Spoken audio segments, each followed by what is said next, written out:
Mais est-ce que tu avais ces compétences-là? J'imagine pas en ce qui concerne le Non, branding du tout. Vraiment, de ta... Je dis absolument ça pas. parce que, par exemple, quand on regarde, euh, il y a plein de personnes comme toi sur Internet, sur Facebook qui lancent des trucs comme ça, mais la façon dont toi tu t'es, par exemple, au niveau des photos, par exemple, la qualité des photos, je remarque il y a un vrai travail de fond, en fait, c'est pas de l'amateurisme. Donc, je me demande, est-ce que ce sont des compétences que tu avais déjà ou ce sont Non. des trucs que tu as dû apprendre dans le tas, en fait? Non, j'avais zéro compétence. Je ne connaissais pas du tout en communication graphique, en infographie. Je ne me connaissais absolument pas. Non, franchement, je connaissais rien. J'étais vraiment zéro, mais j'ai passé beaucoup de nuits blanches en fait. Moi, j'ai passé un an où je dormais pas la nuit, quoi. Je faisais que ça, voilà, tout ce qui était.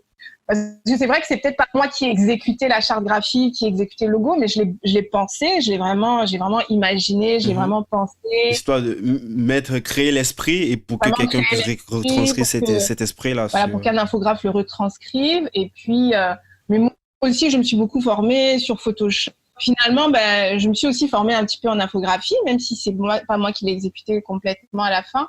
Mais Mhm. après, c'était de la curiosité naturelle aussi, je pense. Parce que finalement, c'était Ouais. des choses qui m'intéressaient. C'était des choses nouvelles, en fait, des compétences nouvelles que je connaissais pas.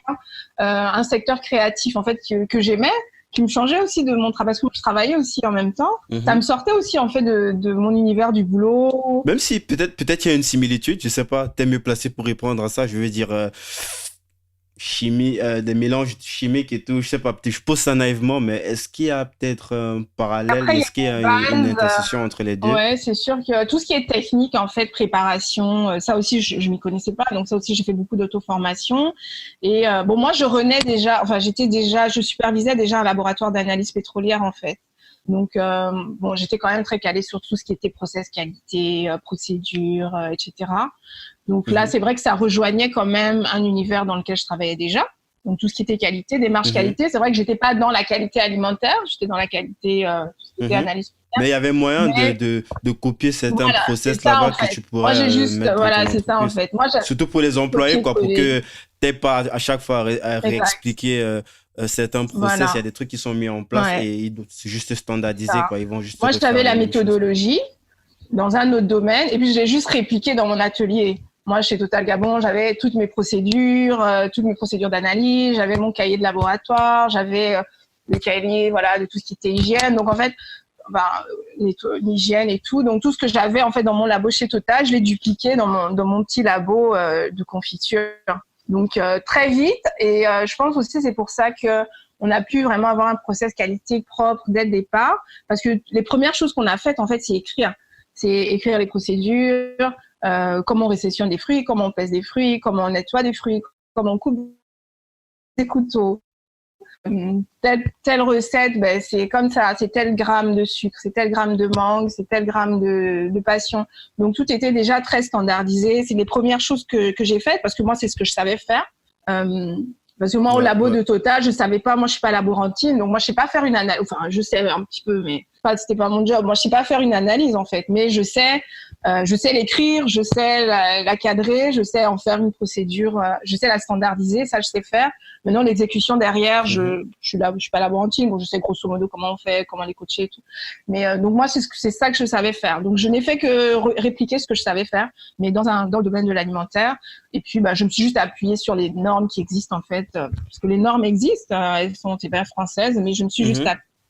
je me suis appuyée sur la loi française, sur la réglementation française, sur les normes françaises, et puis j'ai juste répliqué l'environnement en fait chez moi. Ah, c'est top, c'est vraiment intéressant. Je sais aussi que tu as fait beaucoup de management dans ton ancienne vie et que ça t'aide probablement à gérer les équipes qui sont en place dans ton entreprise aujourd'hui. Et puis, je me demande, est-ce que tu as combien de personnes en passant dans tes équipes? Tu as combien de personnes que tu emploies aujourd'hui? Bah, aujourd'hui à l'atelier, ils sont six en fait en production. Mhm, Donc j'ai six personnes en production, plus déjà c'est les permanents. Après j'en ai cinq en supplémentaire qui sont pas là tout le temps, mais qui viennent sur du spot quand on a des grosses réceptions de fruits, des choses comme ça. Parce que ce qui est vraiment time consuming, c'est la découpe des fruits en fait. C'est mhm. ça qui mobilise beaucoup de gens. Mais ils sont ça, six à temps plein, et après j'ai cinq que je mobilise quand j'ai des des grosses réceptions. Et puis après, à Libreville, j'en ai 3, donc ils sont avec moi à temps plein. Et puis ils font surtout des animations magasins, des choses comme ça, vont gérer les inventaires et tout. Est-ce que tu as tes propres magasins ou c'est juste des Non, je partenariats distribue. avec des magasins qui... Ah, ok, Ouais, ok. j'ai pas de Et magasin est-ce que propre. c'est en projet? Est-ce que c'est quelque chose auquel tu penses d'avoir ton propre magasin qui porte le nom de ta marque? On n'a même pas encore précisé en passant, Les petits pots euh, de Logoué. c'est quoi? Les petits pots de l'Ogooué. Je sais pas si c'est une ville ou ça, je sais pas ce que ça Logoué, c'est représente. un fleuve. Ogooué. Ah, c'est un fleuve. Ça sonne beaucoup, parce que moi, je suis originaire du Cameroun, mais il y a beaucoup de trucs chez vous, comme ton nom, par exemple, qui sonnent comme des trucs de chez nous. C'est entre parenthèses, peut-être ça n'intéresse pas les gens, mais je crois qu'il y a beaucoup de Ouais, ouais. similitudes avec mon Il y a beaucoup pays de aussi. similitudes. Et Ouais. après, on a des peuples aussi qui sont frontaliers, donc les peuples du nord du Gabon qui sont frontaliers avec le sud du Cameroun. Oui, l'Ogooué, en fait, c'est un fleuve, c'est le plus grand Mhm. fleuve du Gabon. Donc, c'est un fleuve qui traverse le Gabon. Donc, les petits pots de l'Ogooué. Et c'est un fleuve qui, en fait, passe par Port-Gentil. Donc Port-Gentil, moi, c'est la ville où j'habitais quand j'ai commencé à travailler. Mhm. Et donc le fleuve passe à Ah, les gens, ils Port-Gentil. peuvent s'identifier à ça, en Voilà, fait. donc c'est vrai que bah, au début, bah, c'est pareil, on parlait un peu de branding, de création d'identité de marque, etc. Et bon, je dis souvent, si j'avais eu peut-être les connaissances, enfin, si j'avais eu le bagage aujourd'hui que je connais peut-être en création de marque et tout, j'aurais peut-être pas choisi ce nom-là. Mais bon, bref, Pourquoi? parce que Pourquoi c'est intéressant que tu en c'est parles? un nom qui est juste trop long en fait. Il est trop long. Il est très difficile à Mhm. prononcer pour un nom francophone euh, Et peut-être à et retenir. à retenir. Si t'es pas du secteur, en fait. Voilà. Déjà, un nom francophone, les petits pots de Logoué, laisse tomber. Un anglophone, il aura beaucoup de mal à le dire, à le retenir. Et c'est vrai que même pour un francophone, c'est long. Et après, pour tout ce qui est identité visuelle, branding, c'est difficile c'est quand même complexe à travailler, en fait. Parce que pour que la marque soit bien lisible sur un visuel, surtout que les visuels sont petits, en fait. Les étiquettes, c'est petit. Ouais, pour que ça reste dans le cadre, en fait. C'est Vu ça, que pour c'est long, que ce soit quand même, ça peut être voilà, chiant pour que ce parfois. soit visuellement remarquable et tout ça, c'est quand même compliqué un peu à gérer sur Ouais, l'étiquette. j'imagine, j'imagine. Mais je pense en même temps que ça peut être aussi un mal pour un bien.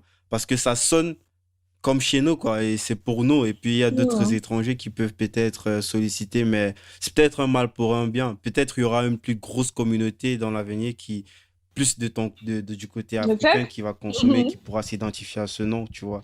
C'est pas non plus un produit français, C'est ou... ça. Oui, en même temps, bon, je dis ça aujourd'hui, mais en même temps, j'aime bien. Parce que des fois, je pose la question, je dis, bon, est-ce qu'on change pas? Ou est-ce qu'on le raccourcit? Alors, Ouais. enfin, je pense que je garderais Ogoué dedans. Mais Mhm. des fois, je me dis, bon, peut-être le squeezer un petit peu les pots de Ogoué, pas les petits pots. Juste, il y a des, Ouais, mais c'est peut-être possible aussi, Ogoué. hein. Il y en a comme ça parce qu'il y a parfois une crainte sur le fait que oh, changer le nom, peut-être ça peut partir en couille et tout. Mais si je prends par exemple l'exemple il y a une plateforme de freelancing qui s'appelait avant, euh, c'était quoi? C'était Upwork. Mhm. C'est une plateforme de mise en relation. Et là, ils ont fait de grosses levées de fonds et ils ont rechangé le nom et ils ont appelé la plateforme maintenant Malte. Ils ont changé de Upwork à Malte, je pense, ça c'est mon avis, hein, je sais pas les vraies raisons, mais j'imagine c'est parce qu'il y avait déjà une plus grosse plateforme aux États-Unis qui portait ce même nom. C'est pas écrit pareil, Ok. mais ça prête à confusion en fait. D'accord. C'est pour ça qu'ils Ah ont ouais. changé le nom et ça n'a rien influé, au contraire, ils sont encore beaucoup plus imposants qu'ils ne l'étaient à l'époque, quoi. D'accord. Donc c'est pas forcément une crainte à avoir, quoi, Hmm. si c'est quelque chose qui est en réflexion de ton Ouais, côté. moi, c'est vrai que je crains ça. Je me dis, bon, les gens, là, c'est une marque qui est quand même jeune. Je me dis, les gens, ils sont déjà habitués à une identité, à un nom. Changer, est-ce que ça va pas être compliqué? Bon, du coup, c'est vrai que bon, je change, mais j'avoue que moi, j'aime bien, en fait, des petits pots de logo aussi. Je sais pas. Je trouve ça quand même, je trouve ça mignon. C'est un nom que j'aime bien. Maintenant, comme je dis, ben, c'est vrai que des fois, maintenant, avec le recul, tu analyses d'autres paramètres, en fait, qui te font dire, bon, ben, parce que le nom, tu peux l'aimer toi, mais finalement, ça peut ne pas être le bon nom qu'il faut, même si toi tu l'aimes Ouais, bien et que les gens effectivement. l'aiment bien, c'est peut-être juste pas le bon nom. Bon, il y a plein de paramètres comme ça. Bon, pour l'instant, je ne mets pas trop de pression, c'est bon.